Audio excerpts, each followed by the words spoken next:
Praise the lord, praise the lord. Hallelujah, hallelujah, hallelujah. దేవునికి మహిమ కలుగును గాక. యేసుక్రీస్తు అతి శ్రేష్టమైన నామంలో మీ అందరికీ శుభాభివందనాలు. ఈ సాయంకాలం అందరికీ స్వాగతం. ప్రియమైన దేవుని బిడ్డలారా, అందరు ఎలా ఉన్నారు? ఈ రోజంతా కూడా దేవుని యొక్క సన్నిధి మీకు తోడుగా ఉందని నేను నమ్ముతున్నాను. ఈ రోజంతా మన ప్రయాణాల్లో, మన పనుల్లో మనకి తోడుగా ఉండి నడిపించిన ఆ దేవాది దేవునికి మహిమ కలుగును గాక. మరి సాయంకాలం దేవుడు చక్కటి వర్షాన్ని మనకి కురిపిస్తున్నారు. హైదరాబాద్లో అయితే మంచి వర్షం పడుతూ ఉంది. దేవునికి స్తోత్రం. ఎన్నో రోజుల నుంచి మనం ప్రార్థన చేస్తూ ఉన్నాము వర్షం కోసం పిల్లరా. మరి ఈరోజు హైదరాబాద్లో, సికింద్రాబాద్లో దేవుడు మంచి వర్షాన్ని ఇస్తున్నందుకు ఆయనకే మహిమ కలుగును గాక. ప్రార్థనతో ఈరోజు మనం బైబిల్ క్లాస్లోనికి వెళ్దాం. అందరూ కూడా ప్రార్థనలో ఏకీభవించాలని మనం చేస్తున్నాను. స్తోత్రం. హల్లెలూయా, హల్లెలూయా, హల్లెలూయా, హల్లెలూయా, హల్లెలూయా, హల్లెలూయా. స్తోత్రం, స్తోత్రం, స్తోత్రం, స్తోత్రం, స్తోత్రం, స్తోత్రం. వర్షధారగరావాన యేసయ్యా, ఎండిపోయిన నేల నేనయా. వర్షధారగరావాన యేసయ్యా, ఎండిపోయిన భూమి నేనయా. ఈ నేలలో పంట లేదయా, నా మనసులో శాంతి లేదయా. ఈ నేలలో పంట లేదయా, నా మనసులో శాంతి లేదయా. వర్షధారగరావాన యేసయ్యా, ఫలింపచేయుమా పరమేశ్వరా. మనోవ్యధలను గుణపరచుమా, తనువు గాయమెల్లా స్వస్థపరచుమా. మనోవ్యధలను గుణపరచుమా, తనువు గాయమెల్లా స్వస్థపరచుమా.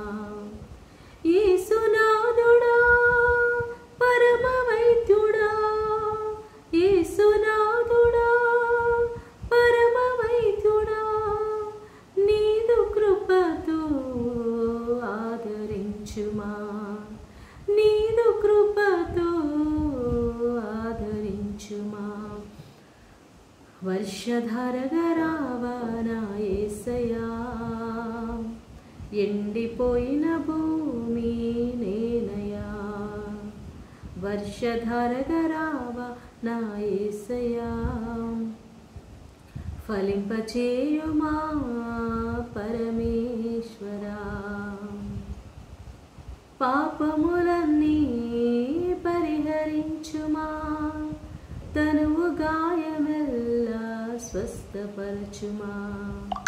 పాపములన్నీ పరిహరించుమా, దోషములన్నీ కడిగివేయుమా. యేసునాథుడా నా రక్షకా, యేసునాథుడా నా రక్షకా, నీదు కృపతో ఆదరించుమా. దీవెనలన్నీ దయచేయుమా. వర్షధారగరావాన యేసయ్యా, ఎండిపోయిన భూమి నేనయా. వర్షధారగరావాన యేసయ్యా, ఫలింపచేయుమా పరమేశ్వరా. స్తోత్రం. హల్లెలూయా, హల్లెలూయా, హల్లెలూయా, హల్లెలూయా. అవును తండ్రి, వర్షధారగా రండి నైనా మా దేశంలోనికి, మా రాష్ట్రంలోనికి నైనా, అన్ని రాష్ట్రాలలో ప్రభా, అన్ని పొలాలలో, చెరువులలో, నదులలో ప్రభా వర్షాన్ని కురిపించండి నైనా. మీ ఆత్మను కూడా వర్షం వల్ల కురిపింపచేయండి నైనా ప్రభా. హల్లెలూయా, హల్లెలూయా. భూమిని నైనా తడపండి నైనా ప్రభా. పంటలు మంచిగా పండును గాకనైనా, సకాలంలో వర్షాలు వచ్చిన గాకనైనా ప్రభా. అయా రైతులకి నైనా మంచి పంటలు పండును గాక తండ్రి. మా దేశంలో ఆహారం సమృద్ధిగా ఉండును గాక. హల్లెలూయా, హల్లెలూయా, హల్లెలూయా, హల్లెలూయా. అయా ఇక ఉష్ణోగ్రతని తొలగించండి నైనా ప్రభా, తగ్గించండి నైనా. ఈ యొక్క వేడిని ప్రభా తగ్గించమని ప్రార్థిస్తున్నాము తండ్రి. అయా అన్ని ప్రాంతాలలో చల్లదనం దయచేయండి నైనా. చల్లని మేఘాలు వచ్చిన గాక, వర్షపు మేఘాలు వచ్చిన గాక, ప్రతి ప్రాంతంలోనైనా ఎక్కడెక్కడ వర్షం పడాలో అన్ని డిస్ట్రిక్ట్స్లోనైనా వర్షం పడును గాక నైనా. హల్లెలూయా, హల్లెలూయా. పరిశుద్ధాత్మ దేవానికి స్తోత్రం. మా ప్రార్థన వినే దేవుడవునైనా. ఏలియా ప్రార్థన విన్నావు, మోషే ప్రార్థన విన్నావు, యెహోషువ ప్రార్థన విన్నావు, దానియేలు ప్రార్థన విన్నావు నాయన సింహాల బోనులో తండ్రి ప్రభా. అయా ఈరోజు మా ప్రార్థన కూడా ఆలకించమని ప్రార్థిస్తున్నాం. స్తోత్రం, స్తోత్రం, స్తోత్రం, స్తోత్రం, స్తోత్రం. మోషే ప్రార్థింపగా మన్నాను కురిపించితివి, మోషే ప్రార్థింపగా మన్నాను కురిపించితివి, యెహోషువ ప్రార్థింపగా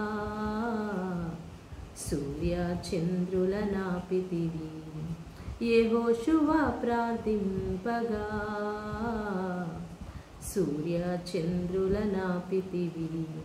యెహోవా నీ నామము ఎంతో బలమైనది, ఎంతో ఘనమైనది. యెహోవా నీ నామము ఎంతో బలమైనది, ఎంతో ఘనమైనది.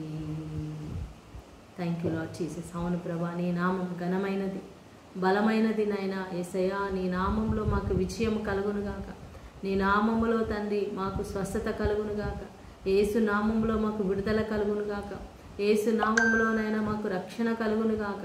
హల్లెలూయా, హల్లెలూయా. యేసు నామంలో స్వస్థత కలుగునుగాక, యేసు నామంలో అయా ప్రతి ఒక్క పాపి హృదయమునైనా మారునుగాక, పాపాలు క్షమించబడునుగాక నైనా. స్తోత్రం. హల్లెలూయా, హల్లెలూయా. ఓరి కలబర్షం దరియరవర శిఖర బరబరబ రిహందరి కలమలశ బరబరబరబర శకర బరబ ఓరి కలందరి కల. Holy spirit come lord, touch every one lord Jesus. దేవా మాలో ఆసక్తిని దయచే, ఉత్సాహాన్ని దయచే, ఉజ్జీవాన్ని దయచే. నేను ప్రతి ఒక్క క్రైస్తవ బిడ్డను ఉజ్జీవంతో నింపండి, ప్రార్థనా ఆత్మతో నింపండి, ప్రార్థనా శక్తితో నింపండి నైనా. హల్లెలూయా, హల్లెలూయా. ప్రార్థనా వరమునైనా దయచేని నైనా ప్రతి ఒక్కరి మీదనైనా తండ్రి కుమ్మరించండి, కుమ్మరించండి నైనా. హల్లెలూయా, హల్లెలూయా, హల్లెలూయా, హల్లెలూయా, హల్లెలూయా, హల్లెలూయా. ఒక ఎస్తేరులాగా మార్చండి నైనా. అయా ఒక దానియేలులాగా మార్చండి, ఒక మోషేలాగా మార్చండి, ఒక దావీదులాగా మార్చండి నైనా. నిన్ను స్తుతించే బిడ్డలుగా మార్చండి, నిన్ను ఆరాధించే బిడ్డలుగా మార్చండి నైనా. హల్లెలూయా, హల్లెలూయా, హల్లెలూయా. రిబల శబర బర బర బర ఒరిఖల బరశందర. అందరిలో విశ్వాసము దయచేనైనా, కృంగుదల తీసివేయండి నైనా, నిరాశ నిస్పృహలు తొలగించండి నైనా ప్రభా. హల్లెలూయా. నీ కృప, నీ కృపనైనా ప్రభా మా మీద కురిపించండి నైనా. స్తోత్రం, స్తోత్రం. Thank you lord, thank you lord. నీకే మహిమ ఘనత ఆరాధన చెల్లిస్తూ నజరేయుడైన యేసు నామములో ప్రార్థించి వేడుకుంటున్నాం తండ్రి. Amen, amen, amen. Praise the lord, praise the lord. ప్రియమైన సోదరి సోదరులారా, దేవుడు మన పక్షంగా ఉన్నాడు.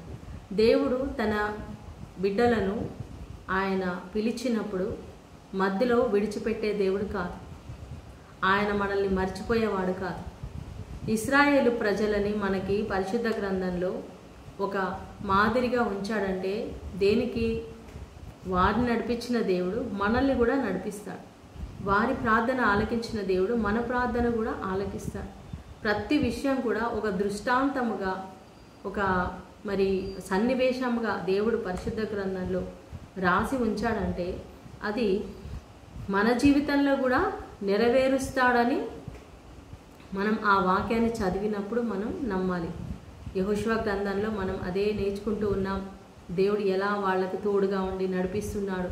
వాళ్ళ ఎదుటి నుండి శత్రువులను వెళ్ళగొట్టి వారి యొక్క స్వాస్థ్యమైనటువంటి ఆ యొక్క కానాను దేశాన్ని దేవుడు వారికి స్వాధీనపరుస్తూ ఉన్నాడు. మనం ఎరికో పట్టణాన్ని వాళ్ళు ఎలా స్వాధీనపరుచుకున్నారో చూసాం యెహోషువ గ్రంథం 6వ అధ్యాయంలో. మరి 7వ అధ్యాయంలో వాళ్ళు హాయి పట్టణం మీదకి వెళ్ళినప్పుడు ఓడిపోయారు. ఎందుకు ఓడిపోయారు? వాళ్ళు పాపం చేశారు, శపించబడినది, వాళ్ళు దొంగతనం చేశారు కాబట్టి ఓడిపోయారు. మళ్ళీ 8వ అధ్యాయంలో ఎప్పుడైతే వాళ్ళు తప్పును తెలుసుకొని క్షమాపణ అడిగి ఆ యొక్క ఎవరైతే తప్పు చేశారో వాళ్ళని శిక్షించినప్పుడు దేవుని యొక్క కోపం చల్లారింది.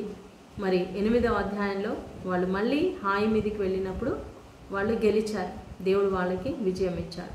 అయితే పాత నిబంధనలో దేవుడు ఏ చిన్న మిస్టేక్, చిన్న పొరపాటు ఉన్నా, చిన్న అపవిత్రత ఉన్నా ఆయన వాళ్ళకి సహాయం చేసేవాడు కాదు. ఆ టైంలో వాళ్ళకి పనిష్మెంట్ వచ్చేది, చాలా నష్టం కలిగేది. మరి మళ్ళీ వాళ్ళు ఆ తప్పు ఏంటి అని తెలుసుకొని ఆ తప్పు చేసిన వాళ్ళని పనిష్మెంట్ ఇస్తే తప్ప అక్కడ మళ్ళీ దేవుడు వాళ్ళకి సహాయం చేసేవాడు కాదు. ఎందుకు అలాగా? ఎందుకు పాత నిబంధన అలా జరిగిందంటే, మరి యేసు ప్రభు మరి పాప పరిహారం ఇంకా కాలేదు కాబట్టి, మన కోసం పరిశుద్ధ రక్తం ఇంకా చిందించబడలేదు కాబట్టి, ప్రాయశ్చిత్తం అనేది జరగలేదు కాబట్టి ఆ పాత నిబంధన కాలంలో వాళ్ళకి శిక్ష అనేది వచ్చింది. కానీ మనం చాలా ధన్యులం ప్రియులారా. ఈరోజు మనం యేసు ప్రభు శిలువ కింద ఉన్నాం, యేసు రక్తంలో ఉన్నాం. మన కోసం పాప ప్రాయశ్చిత్తం జరిగింది. మనం చేసే ప్రతి తప్పుకి, ప్రతి పాపానికి ప్రాయశ్చిత్తం శిలువలో యేసయ్య చెల్లించారు కాబట్టి ఈరోజు మనకి ప్రభువులో ఉన్న వారికి ఏ శిక్షా విధి లేదు. మనం క్షమాపణ అడిగిన వెంటనే ఆ ప్రభు మనల్ని క్షమిస్తారు, మనల్ని మళ్ళీ పవిత్రపరుస్తాడు. అందుకే మనం చాలా ధన్యులం. యేసు రక్తంలో కడగబడిన మనందరము ధన్యులము.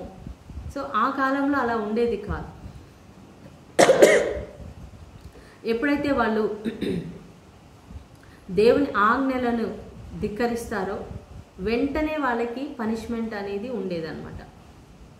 సో ఈరోజు మనం 9వ అధ్యాయంలో చూస్తున్నాం ప్రియులారా. ఈ 9వ అధ్యాయం అంతా కూడా గిబియోనీయులు అనే వాళ్ళ గురించి ఉంటుంది. గిబియోనీయులు అంటే వీళ్ళు ఎవరు? ఆ చుట్టుపక్కల ఉన్నటువంటి ఈ అన్యజాతి ప్రజలు, ఎలా అయితే కనానీయులు, పెరిజీయులు, హివీయులు, ఎబుసీయులు, గిర్గాషీయులు ఎలా ఉన్నారో ఈ గిబియోనీయులు కూడా ఒక జాతి ప్రజలు. అయితే వీళ్ళు కూడా చాలా బలమైనటువంటి ప్రజలు. చాలా మరి వాళ్ళకి శక్తి ఉంది, బలం ఉంది, మరి శక్తివంతమైన పట్టణమే అయినప్పటికీ వాళ్ళు ఇశ్రాయేలు దేవునికి భయపడ్డారు, యెహోవా దేవునికి భయపడ్డారు. ఈ ఇశ్రాయేలు ప్రజలు మామూలు ప్రజలు కాదు. వీళ్ళు యోర్దాను నది దాటి వచ్చి యెరికో రాజుని జయించారు, చంపేశారు. హాయి పట్టణాన్ని వాళ్ళు పట్టుకున్నారు. కాబట్టి ఇంకా మిగిలిన పట్టణాలన్నీ కూడా వాళ్ళు తప్పకుండా జయిస్తారు. వాళ్ళు ఎట్లా అయినా వీళ్ళని చంపేస్తారు. కాబట్టి మనం బ్రతకాలంటే ఒకే మార్గం, మనం వారి దగ్గరికి వెళ్ళి వారితో సంధి చేసుకోవాలి, సమాధాన పడాలి. ఇజ్రాయేల్ ప్రజలలో ఉన్నటువంటి ఒక ముఖ్య లక్షణం ఏంటంటే, వారు ఎవరికైనా ఒక మాట ఇస్తే సంధి చేసుకుంటే ఆ మాట వాళ్ళు తప్పరు. అంటే సపోజ్ ఇప్పుడు మీకు నేను హాని చేయను అని మాట ఇచ్చారనుకోండి, ఇంకా మాట మీద నిలబడతారు వాళ్ళు, మాట తప్పరు అనమాట. కాబట్టి వీళ్ళు ఏం చేశారంటే, ఈ గిబియోనీయులు మారు వేషం వేసుకున్నారు. అంటే వీళ్ళు దగ్గరలోనే ఉండి వచ్చారు అంటే గుర్తుపడతారు కాబట్టి, శత్రు రాజులు, శత్రు ప్రజలు అంటే గుర్తుపడతారని వాళ్ళతో సంధి చేసుకోరని చెప్పేసి వాళ్ళు ఏం చేస్తారంటే వేషం మార్చుకుంటారు. వేరే బట్టలు వేసుకొని, వేరే దుస్తులు, చాలా దూరం నుండి ప్రయాణం చేసి వస్తున్నట్టుగా వేషం వేసుకొని, వాళ్ళ బట్టలు చిరిగిపోయినట్టుగా, వాళ్ళ చెప్పులు అరిగిపోయినట్టుగా, వాళ్ళు తెచ్చుకున్న ఆహారం ఎప్పటిదో పాతగా అయిపోయి రొట్టెలు ముక్కలు ముక్కలు అయిపోయినట్టుగా పాత రొట్టెలు అలా పెట్టుకొని వాళ్ళు వస్తారనమాట. చూడండి, ఇజ్రాయేల్ ప్రజలు, యెహోషువ వీళ్ళందరూ కూడా దేవుడు ఎంత వాళ్ళని నడిపించినా మనుషులు మోసం చేయడానికి వాళ్ళు వేషం వేసుకొని వచ్చినప్పుడు వీళ్ళు మోసపోయారు. అందుకే ప్రతి విషయంలో కూడా ప్రియులారా, మనం ఏ మనిషితోటైనా మాట్లాడినా మంచిగా మాట్లాడేసరికి మనం వెంటనే నమ్మేయద్దు. చాలా ప్రేమగా మాట్లాడుతున్నారు, చాలా అమాయకంగా కనిపిస్తున్నారు, కొత్త వాళ్ళు స్పెషల్గా ఎవరైనా మనకి పరిచయం అయినప్పుడు వెంటనే వాళ్ళని నమ్మకూడదు. మనం దేవునిలో ఉన్న వాళ్ళైనా సరే, క్రైస్తవులైనా సరే, దైవజనులైనా సరే, మనకు తెలియదు వాళ్ళు ఎలాంటి వాళ్ళు ఎలాంటి స్పిరిట్తో ఉన్నారో మనకు తెలియదు. వాళ్ళ ఆధ్యాత్మిక స్థితి ఎట్లా ఉందో మనకు తెలియదు. గుడ్డిగా మనం ఎవరిని కూడా నమ్మకూడదు. చాలా జాగ్రత్తగా ఉండాలి, వివేకం కలిగి ఉండాలి, వివేచన కలిగి ఉండాలి. ప్రభుని అడగాలి, ప్రభా ఇదిగో ఈ వ్యక్తితో నేను మాట్లాడుతున్నాను, మరి ఈ వ్యక్తి ఎలాంటి వారు, నేను వీళ్ళతో ఎంతవరకు ఉండొచ్చు అనేది మనం దేవుణ్ణి అడగాలి. అడిగినప్పుడు ముఖ్యంగా పెళ్ళిళ్ళ సమయంలో స్నేహం చేసేటప్పుడు ఎవరితోటైనా బయటికి వెళ్ళాలంటే చాలా గమనించుకోవాలి. ఎవరినైనా మన ఇంటికి పిలవాలన్నా కూడా మనం చాలా వాళ్ళు ఎలాంటి వాళ్ళు అనేది కూడా మనం గమనించుకోవాలి. మనం ఒక కొత్త సంఘానికి వెళ్తున్నామంటే మరి ఆ సంఘం ఎలా ఉంది, అక్కడ ఆధ్యాత్మిక స్థితి ఎట్లా ఉంది. మనం ఎవరంటే వాళ్ళ దగ్గరికి వెళ్ళిపోతే మోసపోతాం పిల్లరా. అందుకే దేవుడు చెప్తున్నాడు, మనుషులను గురించి మీరు జాగ్రత్త పడుడి అని యేసయ్య చెప్పారు కదా. మనుషుల గురించి మనం జాగ్రత్త పడాలంట. ఎందుకంటే ఈ లోకంలో ఎంతోమంది గొర్రె చర్మం కప్పుకున్న తోడేళ్ళలాగా ఉన్నారు. లోపల వాళ్ళు తోడేళ్ళు, పైకి మాత్రం గొర్రెలాగా కనిపిస్తున్నారు. సో వీళ్ళు వేషం మార్చుకొని వచ్చారు, బట్టలు మార్చుకొని వచ్చారు. వాళ్ళు ఏదో పాతగా చినిగిపోయిన బట్టలు వేసుకొని చాలా దూరం నుండి ప్రయాణం చేసినట్టుగా వాళ్ళకి అనిపించారు. సో ఇజ్రాయెల్ ప్రజలు నమ్మేశారు, యెహోషువ నమ్మేశాడు. వాళ్ళు వచ్చి వీళ్ళ దగ్గర, మేము చాలా దూరం నుంచి ప్రయాణం చేసి వచ్చాము, మేము మీతో సమాధాన పడాలనుకుంటున్నాము, యెహోవా దేవుడు మీతో ఉన్నాడు, దేవుడు మీకు విజయం ఇస్తున్నాడు, సో మేము కూడా మీతో ఉంటాము, మమ్మల్ని బ్రతకనివ్వండి, మేము మీతో సమాధాన పడతాము, మేము మీతో యుద్ధం చేయము అని చెప్పేసి వాళ్ళు అడిగినప్పుడు యెహోషువ మరి దేవుణ్ణి అడగకుండా, దేవుని దగ్గర సంప్రదించకుండా సమాధాన పడిపోతాడు, ప్రమాణం చేస్తాడు, నిబంధన చేస్తాడు, వాళ్ళకి మాట ఇచ్చేస్తాడు. సో ఇంకా వాళ్ళందరూ అక్కడ ఆ ప్రజల్లో వాళ్ళు అక్కడ కలిసిపోయారు, వాళ్ళకంటూ ఒక ప్లేస్ ఇచ్చారు. సో వాళ్ళు అక్కడ ఉంటూ ఉండగా 3 రోజులు అయిన తర్వాత 3వ రోజున తెలిసిపోతుంది వీళ్ళు ఎవరో కాదు, మన ఏ పట్టణాలు అయితే జయించడానికి వచ్చామో అందులో ఒక పట్టణం వాళ్ళే వీళ్ళు, మన శత్రువులు, వీళ్ళని మనం జయించబోతున్నాం. కానీ వీళ్ళు వచ్చి మనకు అన్ని అబద్ధాలు చెప్పి మోసం చేసి మనతో నిబంధన చేశారు అని తెలిసిపోతుంది. తెలిసినప్పుడు వాళ్ళకి కోపం వస్తుంది, వాళ్ళు యుద్ధం చేయాలనుకుంటారు, వాళ్ళని చంపేసేయాలనుకుంటారు. కానీ వాళ్ళకి గుర్తుకొస్తుంది, పెద్దలు గుర్తు చేస్తారు, యెహోషువ వీళ్ళందరూ కూడా, ఇప్పుడు వీళ్ళతో మనం యెహోవా నామంలో సంధి చేసుకున్నాం, నిబంధన చేసుకున్నాం, కాబట్టి వీళ్ళని చంపడానికి వీల్లేదు, చంపకూడదు. కాబట్టి వాళ్ళని ఏం చేద్దాము అంటే మన అందరికీ పని చేసేవాళ్ళుగా, సేవకులుగా వాళ్ళని, వెట్టి చాకరీ చేసేవాళ్ళుగా, దాసులుగా వాళ్ళని మనం వాడుకుందాము, ఎందుకంటే వాళ్ళని చంపడానికి లేదు. సో యెహోవా మందిరానికి ఎన్నో నీళ్లు కావాలి, కట్టెలు కావాలి బలి అర్పించడానికి. సో కట్టెలు కొట్టేవారిగా, నీళ్లు చేదేవారిగా వాళ్ళని పెట్టేస్తారు. సో యెహోషువ చెప్తాడనమాట, మీరు ఇలా మోసం పూరితమైన మాటలతో మా దగ్గరికి వచ్చి మమ్మల్ని మోసం చేశారు కాబట్టి మీరు జీవితాంతము తరతరాలు మీరు శపించబడిన వాళ్ళే, దాస్యత్వం మీకు ఎప్పటికీ దాస్యత్వం మీకు ఉంటుంది, మీరు దాసులుగా ఉంటారు, ఇజ్రాయెల్ ప్రజలకి దాసులుగా ఉంటారు అని అతను చెప్తాడు. సో అప్పటి నుంచి ఇంకా వాళ్ళు ప్రజలలో, ఇజ్రాయెల్ ప్రజలలో వాళ్ళకి నీళ్లు చేదిపోసే వాళ్ళుగా, కట్టెలు నరికే వాళ్ళుగా, ఇంకా ఏ పనులైనా వాళ్ళకి చెప్తే ఆ పనులు వాళ్ళు చేయాలి. ఆ విధంగా వాళ్ళు దాసులుగా, అంటే వాళ్ళ ప్రాణాలు కాపాడబడ్డాయి, వాళ్ళు ఇంకా చనిపోలేదు, వాళ్ళందరూ బ్రతికారన్నమాట. సో 9వ అధ్యాయంలో జరిగినటువంటి విషయాలు. అంటే ఇక్కడ మనం గ్రహించాల్సింది ఏంటంటే, మన దగ్గరికి ఎంతోమంది వస్తారు మంచి మాటలతో, మనల్ని ట్రాప్లో వేయాలని వస్తారు, అమ్మాయిలని కానీ అబ్బాయిలని కానీ, బిజినెస్ విషయంలో కానీ, ఆఫీస్లో కానీ, ఎక్కడైనా. కొంతమంది చూడండి, అప్పు తీసుకోవడానికి ఎంతో మెత్తగా చాలా వినయ విధేయతలతో వస్తారు. నేను 1 నెలలో ఇచ్చేస్తానండి, ఒక 10 రోజుల్లో ఇచ్చేస్తానండి అని చాలా మాటలు మాట్లాడి డబ్బులు తీసుకుంటారు. కానీ వాళ్ళు తిరిగి చెల్లించరు. ఒక్కసారి వాళ్ళు మనీ తీసుకొని అవతలకి వెళ్ళిపోయిన తర్వాత ఇంకంతే, వాళ్ళు మన కంటికి కనపడరు, ఫోన్ చేస్తే ఎత్తరు. ఇలాగా మోసం ఎంతోమంది. మరి నేను ఈరోజు కూడా ఒక సహోదరి నాకు ఫోన్ చేసి చెప్తాను, మరి ఎవరో ఒక తెలిసిన ఆయనకే డబ్బులు కావాలంటే ఇచ్చింది, 1 లక్ష ఇంకా ఎక్కువనే ఇచ్చిందంట. కానీ అతను ఇప్పుడు ఇదిగో ఇస్తాను అదిగో ఇస్తానని మోసం చేస్తున్నాడు. అలా ఎంతోమంది ప్రియులారా మరి మనీ దగ్గర మోసం చేస్తారు, మంచిగా తీయగా మాట్లాడతారు. కొంతమంది అబ్బాయిలు కూడా తీయగా మాట్లాడతారు, అమ్మాయిలు తీయగా మాట్లాడతారు, చాలా మంచివాళ్ళు అన్నట్టుగా నమ్మిస్తారు, ప్రేమిస్తున్నామని. ఎంతమంది అమ్మాయిలు మోసపోతున్నారండి, అబ్బాయిలు మోసపోతున్నారు. డబ్బు మీరు గ్రహించుకోవాలి. ఈ వ్యక్తి ఏ విధంగా ఉన్నాడు, ఏ విధంగా ఉంది ఈ అమ్మాయి మనస్తత్వం ఎలా ఉంది, ఈ అబ్బాయి మనస్తత్వం ఎలా ఉంది, నిజంగా వీళ్ళు ప్రేమిస్తున్నారా అనేది మనము పరీక్షించి తెలుసుకోవాలి. ప్రేమ గుడ్డిది అంటారు. ఇంకా ఆ ప్రేమలో అన్నీ కూడా మర్చిపోతారు, అన్నీ నమ్మేస్తారు. పిల్లరా, నా ప్రియమైన చెల్లెళ్ళు, తమ్ముళ్ళు, అక్కలు, అన్నయ్యలు, జాగ్రత్తగా ఉండండి. నిన్ను ప్రేమిస్తున్నానని చెప్పిన ఎవ్వరి మాట వినకూడదు, నమ్మకూడదు. మోసం చేస్తారు వాళ్ళు. సో ఎంతోమంది నాకు తెలిసిన వాళ్ళు అమ్మాయిలు, అబ్బాయిలు మోసపోయారు. So be careful. 9వ అధ్యాయంలో మనం ఏ మనుషులైనా సరే మనతో తీయగా మెత్తగా మాట్లాడితే మనం నమ్మకూడదు అని ఈ అధ్యాయం ద్వారా తెలుసుకున్నాం. తర్వాత నెక్స్ట్ 10వ అధ్యాయంలో ప్రియులారా మనం చూస్తాము. ఎప్పుడైతే ఈ ఇశ్రాయేలు ప్రజలు వీరితోటి గిబియోనీయులు వెళ్ళి నిబంధన చేసుకున్నారు, వాళ్ళతో కలిసిపోయారని చుట్టుపక్కల ఉన్న వాళ్ళందరికీ, అంటే యెరూషలేంకి అప్పట్లో యెరూషలేంకి ఒక రాజు ఉన్నాడు, ఇంకా వేరే కొన్ని పట్టణాలకి రాజులు ఉన్నారనమాట. ఇంకా వాళ్ళు స్వాధీనపరచుకోలేదు. సో అప్పుడేం జరుగుతుంది, ఈ రాజులందరూ కూడా చాలా భయపడిపోతారు.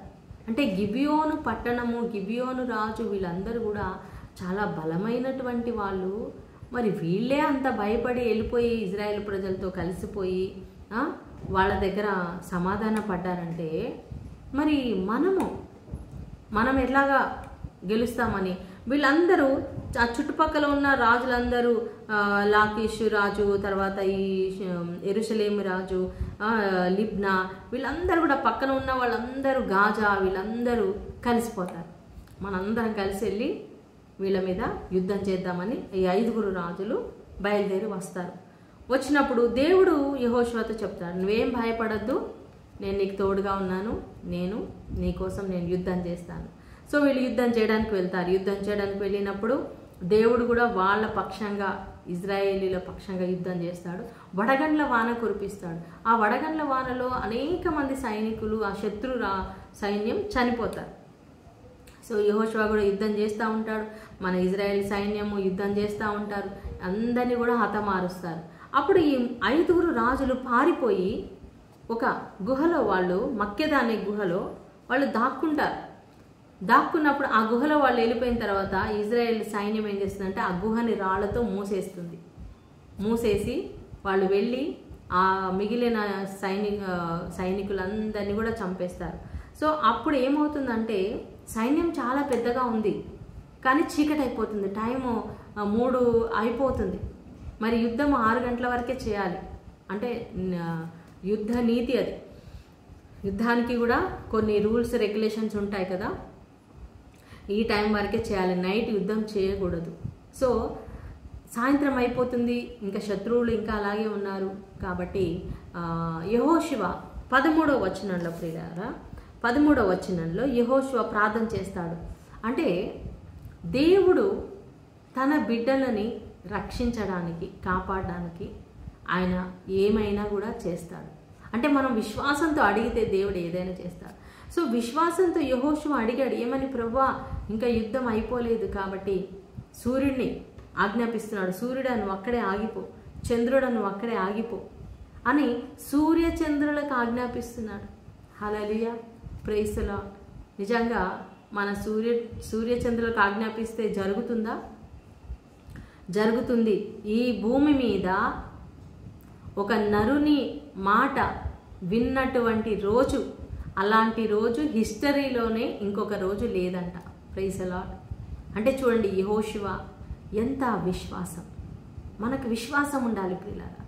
ఈరోజు చాలామంది ఎందుకు నాకు ఈ కష్టాలు వస్తున్నాయి, ఎందుకు నాకు ఈ బాధలు వస్తున్నాయి, దేవుడు నా ప్రార్థన వినట్లేదు, అన్యులకి అన్ని దేవుడు ఇస్తున్నాడు, అన్యులకి అంతా మంచిగా జరుగుతుంది, నేను ఇంతగా నమ్ముతున్నాను, నేను ఇంతగా ప్రార్థిస్తున్నాను, నాకేమీ జరగట్లేదు, నాకు అన్ని కష్టాలు వస్తున్నాయి అని కృంగిపోతున్నారు.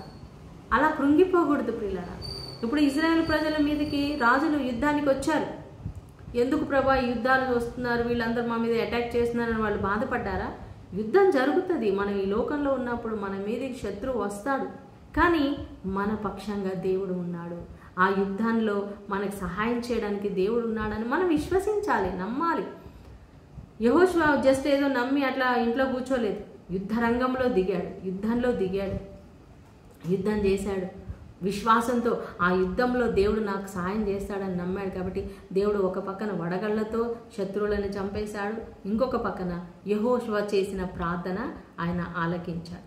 మనం ఎంతగా అయితే దేవుణ్ణి అసాధ్యమైనవి చేయమని అడుగుతామో దేవుడు అంతగా సంతోషిస్తాడు. ఎందుకంటే మనం అంతగా దేవుణ్ణి నమ్ముతున్నాం అంటే ఇంత కష్టమైనా సరే ఈ పని కూడా దేవుడు చేస్తాడు, నా ప్రార్థన వింటాడు అనే ఒక నమ్మకం.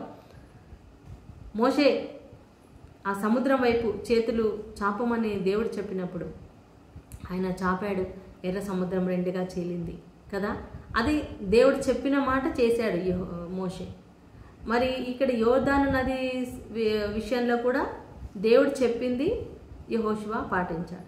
కానీ ఇక్కడ సూర్యచంద్రులను ఆపడం అనేది దేవుడు చెప్పలేదు, యెహోషువనే ఆయనే సొంతగా నిర్ణయం తీసుకొని దేవా ఇదిగో సూర్యుడు ఆపేసేన ఈ యుద్ధం ముగియాలంటే సూర్యుడు ఆగిపోవాలి, సూర్యాస్తమయం కాకూడదు, ప్రభా నువ్వు చంద్రుడిని ఆపు, సూర్యుడిని ఆపు అనేసి ఆయన ప్రార్థన చేసినప్పుడు నిజంగా దేవుడు చాలా సంతోషించి ఉంటాడు.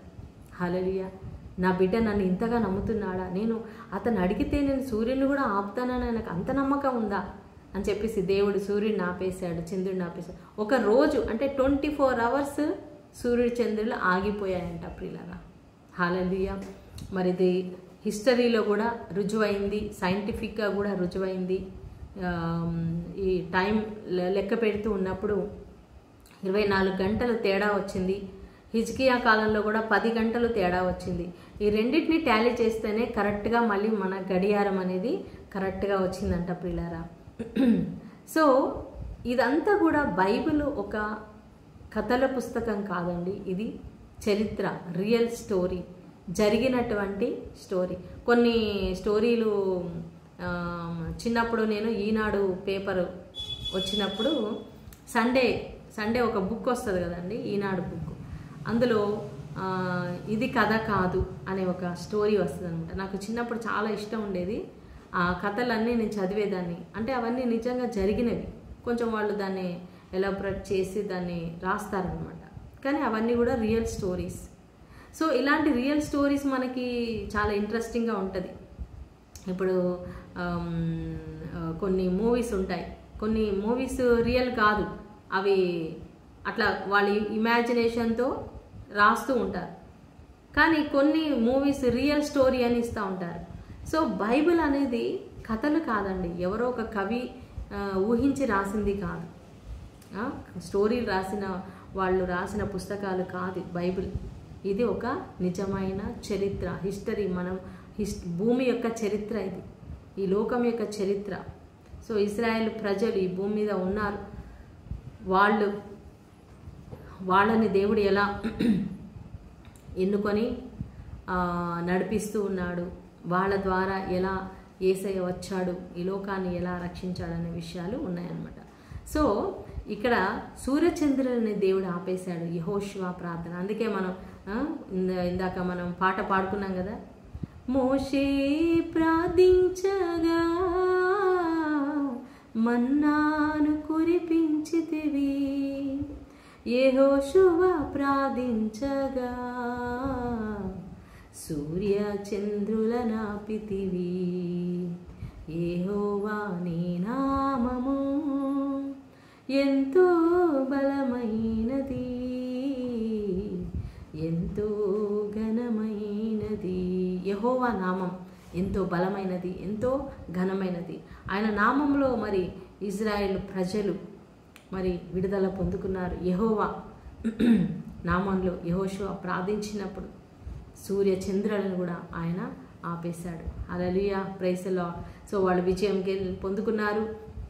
ఆ సైన్యం అంతా హతమార్చిన తర్వాత ఈ 5 రాజుల గుహలో వాళ్ళు ఉన్నారు కదా, వాళ్ళు వచ్చి ఆ గుహని, ఆ రాళ్లను తొలగించి 5 రోజులను ఆ రాజులను బయటికి తీసుకొస్తారు, యెహోషువ దగ్గరికి తీసుకొస్తారు. అప్పుడు యెహోషువ అంటాడు, పెద్దలను పిలిపించి ఆ రాజుల మెడ మీద వాళ్ళ కాళ్ళు పెట్టించి చెప్తాడనమాట. యెహోవా దేవుడు వీళ్ళందరికీ ఎలా చేశాడో మిగిలిన రాజులందరికీ కూడా అదే విధంగా ఆయన చేయబోతున్నాడు. ఆయన శత్రువులకి ఇదే విధంగా చేయబోతున్నాడు. సో ఈ రాజులందరూ కూడా చాలా బలవంతులు అండి. చాలా వాళ్ళు హైట్ పర్సనాలిటీ, అంటే గొల్యాతు లాంటి వాళ్ళు. గొల్యాతు ఎలా అనాకీల వంశం కదా, సో అలాంటి వాళ్ళు అనమాట వీళ్ళు. సో వాళ్ళందరినీ కూడా హతమారుస్తారు. దాని తర్వాత మిగిలిన రాజులు ఎవరెవరైతే ఉన్నారో అందరినీ కూడా మరి దేవుడు యెహోషువ పక్షంగా యుద్ధం చేసి మరి వాళ్ళకి జయం అనుగ్రహించాడు. Hallelujah, praise the lord, praise the lord. నా ప్రియమైన సహోదరి సహోదరులారా, యెహోవాదే యుద్ధం, ఆయనే విజయం ఇచ్చేవాడు. మరి ఇజ్రాయెల్ ప్రజలకి కానాను దేశాన్ని మీకు ఇస్తానని చెప్పాడు. ఆ దేశాన్ని వాళ్ళకి స్వతంత్రించుకునేలాగా ఆయనే వాళ్ళకి సాయం చేస్తున్నాడు. సో దేవుడు మనకి ఏదైనా వాగ్దానం ఇచ్చాడు అంటే దాన్ని మన స్వాధీనం చేసుకోవడానికి దేవుడే మనకు సహాయం చేస్తాడు. దానికోసం ఆయన గాలినైనా గద్దిస్తాడు, తుఫాన్నైనా గద్దిస్తాడు, వర్షమైనా ఆపుతాడు, వర్షమైనా కురిపిస్తాడు, సూర్యచంద్రులనైనా కూడా ఆయన ఆపుతాడు. అంత గొప్ప దేవుడు మన దేవుడు. హల్లెలూయా. సింహాల నోళ్లను మూసాడు కదా దానియేలు ప్రార్థించగా, మరి ఏలియా ప్రార్థించగా వర్షాన్ని కురిపించాడు. సో అంత గొప్ప దేవాది దేవుడు మనతో ఉన్నాడు. ఇజ్రాయేల్కి విజయం ఇచ్చిన దేవుడు. ఈరోజు మనం ఫిజికల్గా యుద్ధం చేయట్లేదు, కానీ స్పిరిచువల్గా యుద్ధం చేస్తున్నాం. This is spiritual war. We are in spiritual war. దుష్టుడు మనకి కంటికి కనపడకుండా మనతో యుద్ధం చేస్తున్నాడు. మనలో నిరాశ నిస్పృహను కలిగిస్తున్నాడు, కొన్నిసార్లు అవిశ్వాసాన్ని కలిగిస్తున్నాడు, కొన్నిసార్లు మన జీవితంలో భయాన్ని కలిగిస్తున్నాడు. దురాత్మల సమూహంతో మనం పోరాడుతున్నాం, చీకటి శక్తులతో మనం పోరాడుతున్నాం. కాబట్టి వాడిని గెలవాలి అంటే మనం దేవుడి యొక్క శక్తి మనకు కావాలి. దేవుని యొక్క శక్తి మనకు ఎలా వస్తుందండి? వాక్యం చదవాలి. వాక్యమే దేవుడు, వాక్యంలో ఉంది మనకి బలం. ఆ వాక్యం చదివినప్పుడు ప్రియులారా మరి దేవుడు మనల్ని బలపరుస్తాడు, మనల్ని దృఢపరుస్తాడు, మనల్ని ముందుకి ఆయన నడిపిస్తాడు. దురాత్మ శక్తులన్నీ కూడా మనం జయించగలం. మన నోటితో మన వాక్యాన్ని పలకాలి. వాక్యాన్ని పలికినప్పుడు దేవుడు మనకి విజయం ఇస్తాడు. ఎందుకంటే వాక్యమే ఖడ్గం, ఆత్మ ఖడ్గం అండి వాక్యం. సో మనం ఎప్పుడైతే వాక్యం మాట్లాడతామో ఆ వాక్యం వెళ్ళి సాతానుని తలను నరికివేస్తుంది, సాతాను శక్తులని జయిస్తుంది, ఓడిస్తుంది. సో మనం ఎప్పుడు కూడా ఎక్కువ వాక్యాన్ని చదవాలి. ఓకే. సో యెహోషువతో ఉన్న దేవుడు మనతో కూడా ఉన్నాడు. మన జీవితంలో కూడా దేవుడు అత్యధికమైన విజయంతో మనల్ని ముందుకు నడిపిస్తాడు. ఆమేన్. ఈరోజు మనం 9 and 10 అధ్యాయాలు చదువుకున్నాము. దయచేసి మీరు పర్సనల్గా మీరు చదవండి, మీరు వ్యక్తిగతంగా ఈ 2 చాప్టర్స్ మీరు చదువుకోండి. ఓకే. దేవుడు మీ అందరిని దీవించింది కాక. ప్రార్థన చేసుకుందాం.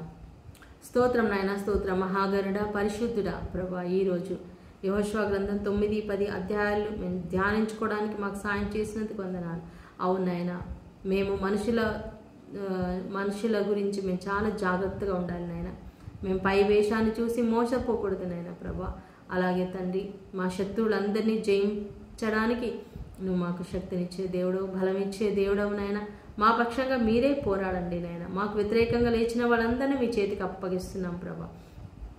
మాకు వ్యతిరేకంగా పనిచేసిన ఏ ఆయుధం కూడా వర్ధిల్లకుండును గాక నాయన. యేసు నామములో ప్రతి విధమైన దురాత్మ శక్తులు, చీకటి శక్తులు యేసు నామములో బంధించబడను గాక. హల్లెలూయా, హల్లెలూయా, హల్లెలూయా.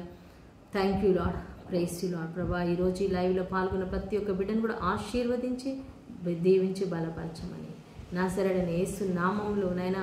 మరి యెహోషువ ప్రార్థిస్తే సూర్యచంద్రులనే ఆపావు నాయన.